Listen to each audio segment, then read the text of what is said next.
అందరికీ నమస్కారం. శ్రీమాత్రే నమః. శ్రీ గురుచరిత్ర అధ్యాయం 9. కథారంభము. శ్రీ గణేశాయ నమః. శ్రీ సరస్వతి నమః. శ్రీ గురుభ్యో నమః. అయితే సిద్ధుడు సరస్వతి నామధారకునితో ఇంకా ఇలా చెప్పారు. శ్రీపాదుల రూపంలో అవతరించిన దత్తాత్రేయ స్వామి సాక్షాత్తు భగవంతుడు, సకల తీర్థాల స్వరూపుడు. అయినా కూడా సాధకులను సన్మార్గం చూపించడానికి ప్రతిరోజు 3 కాలాలలోనూ కృష్ణానదికి వెళ్ళి స్నానం చేసి అర్ఘము మొదలగున విధులన్నీ నిర్వర్తించుకొని మఠానికి తిరిగి వస్తూ ఉండేవారు. ఎవరి కృపాదృష్టి వలన భక్తులకి గంగా స్నానఫలం కంటే కూడా ఎక్కువ పవిత్రం పుణ్యం కలుగుతాయో అటువంటి స్వామికి నదీ స్నానం వలన కలగబోయే పుణ్యము ఏముంటుంది? అయితే ఆ గ్రామంలో ఒక చాకలివాడు ఉండేవాడు. ఒకరోజు అతడు కృష్ణానదిలో బట్టలు ఉతుకుతూ ఉండగా శ్రీపాద స్వామి స్నానానికని అక్కడికి వచ్చారు. ప్రశాంతత దివ్య వర్చస్సులతో వెలిగిపోతున్న స్వామిని చూడగానే ఆ చాకలివాని హృదయంలో ఆయనపై అపారమైన భక్తి శ్రద్ధలు కలిగాయి.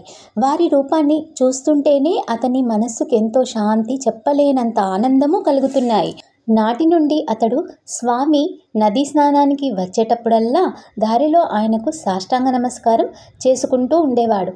ఒకరోజు అతను నమస్కరించబోతుంటే శ్రీపాదస్వామి అతనితో, నాయన, నీవు నిత్యము ఇంత శ్రద్ధాభక్తులతో నమస్కరిస్తున్నావు, నీ సేవ వలన మాకు సంతోషమైంది అన్నాడు. నాటి నుండి అతడికి సంసార చింత నశించి మరింత భక్తి శ్రద్ధలతో స్వామిని సేవించసాగాడు. ప్రతిరోజు అతడు స్వామి యొక్క ఆశ్రమ ప్రాంగణమంతా శుభ్రంగా చిమ్మి నీళ్లు చల్లుతూ ఉండేవాడు. అటు తర్వాతనే తన కులవృత్తి చేసుకోవడానికి వెళ్తూ ఉండేవాడు. ఒక వసంత ఋతువులో వైశాఖ మాసంలో ఒక రోజున స్వామి నవ్వుతూ అతనితో, ఓరి, నువ్వు రాజువై జన్మించి రాజమేలుతావురా అన్నాడు. అతనికి ఆ మాటలు అర్థం కాలేదు. తర్వాత ఒకరోజు అతడు గుడ్డలు ఉతుక్కోవడానికి నది వద్దకు వెళ్ళినప్పుడు అక్కడ సుందర యువతి జనంతో కలిసి విహారయాత్రకై విదేశీ వచ్చిన ఒక మహారాజుని, అతని వెంట వైభవంగా తరలివచ్చిన పరివారాన్ని చూచాడు. ఆ దృశ్యాన్ని చూచి అతడు సమ్మోహితుడై తాను నిరంతరం చేసుకునే నామస్మరణ మరచి తన్మయుడై కొద్దిసేపు ఆ దృశ్యాన్ని చూస్తూ ఉండిపోయాడు. తర్వాత అతడు మానవ జన్మమెత్తాక ఇటువంటి వైభవము సుఖము అనుభవించకపోతే జీవితమే వ్యర్థము. ఈరోజు ఇతనిని చూసి అనిపిస్తుంది, ఈ రాజు ఎంతటి అదృష్టవంతుడో, ఇతనికి ఎంత వైభవం రావడానికి అతడు ఎంతటి భక్తితో గురువుని సేవించాడో, నాకు ఇటువంటి వైభవం ప్రాప్తించడం కల్లోని మాట అనుకున్నాడు.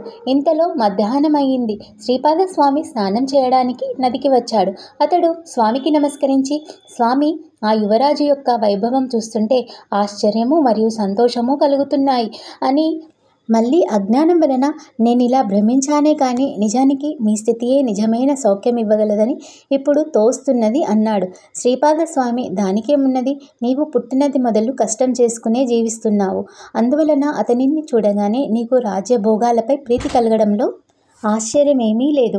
నాయన, నీవు రాజువు కావాలని మనస్ఫూర్తిగా కోరుకున్నావు కదా, నిస్సంకోచంగా చెప్పు అన్నాడు. చాకలి వెంటనే స్వామికి నమస్కరించి, స్వామి, నా అజ్ఞానం మన్నించి నన్ను అనుగ్రహించండి అని వేడుకున్నాడు. స్వామి, నాయన, మనస్సులో బలంగా కలిగిన సంకల్పం నెరవేరవలసిందే, లేకుంటే ఇలాంటి వాసనలు మిగిలి ఉన్నంత వరకు మళ్ళీ మళ్ళీ జన్మిస్తూనే ఉంటారు.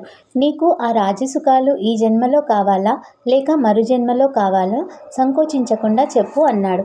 అప్పుడు అతను సిగ్గుతో తల వంచుకొని, ఇప్పుడు నేను ముసలివాడినయ్యాను, ఈ జన్మలో అంతటి సుఖం లభించినా తృప్తిగా అనుభవించలేను కనుక నాకవి మరు జన్మలో లభిస్తే వాటిని ఆ జన్మాంతము అనుభవించగలుగుతాను అన్నాడు.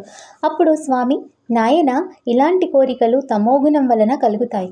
ఇవి కలిగాక ఇంద్రియాలని, మనస్సును తృప్తిపరచుకోవాలి, లేకుంటే మనస్సు నిర్మలమవక ఎన్నో జన్మలకు కారణమవుతుంది. నీలో రాజ్యకాంక్ష, సుఖాలాలస బలీయంగా ఉన్నాయి కనుక నీవు మరుజన్మలో మృదుర అనే దేశంలో యవన రాజా వంశంలో జన్మిస్తావు అన్నాడు.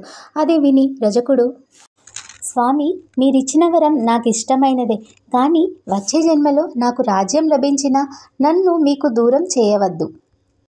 మీ యందు దృఢభక్తి ఉండేలా అనుగ్రహించండి. అప్పుడు నాకు మతద్వేషం ఉండకూడదు అని వేడుకున్నాడు.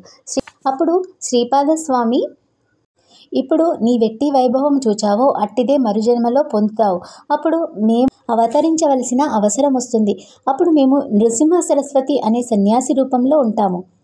వృద్ధాప్యంలో నీకు మా దర్శనం అవుతుంది. తక్షణమే నీకు జ్ఞానోదయం అవుతుంది. భయం లేదు. ఇక నీవు వెళ్ళి రావచ్చు అని ఆశీర్వదించి ఒక వింతైన నవ్వుతో అతని వైపు చూచాడు. అరజకుడు అక్కడికక్కడే క్రిందపడి మరణించాడు. శ్రీపాదులు ఇలాంటి లీలలెన్నో చేసి భక్తులను అనుగ్రహిస్తూ ఇంకొంతకాలం కుర్వాపురంలోనే ఉన్నారు. ఆయన నివాసం వలన ఆ కుర్వాపురం ఎంతో ప్రసిద్ధికెక్కింది.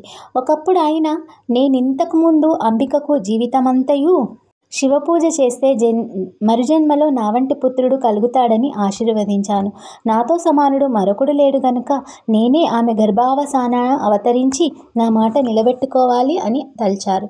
అటు తర్వాత ఒక ఆశ్వయుజ మాసం నాడు కృష్ణపక్ష ద్వాదశి హస్తానక్షత్రము నాడు శ్రీపాద శ్రీవల్లభులు కృష్ణానదిలో మునిగి అంతర్హితులై మరొక చోట వేరొక రూపంలో అవతరించారు.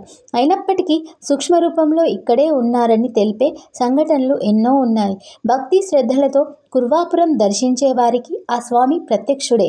అందువల్లనే కుర్వాపురం అంతటి శ్రేష్టమైన క్షేత్రం అయింది.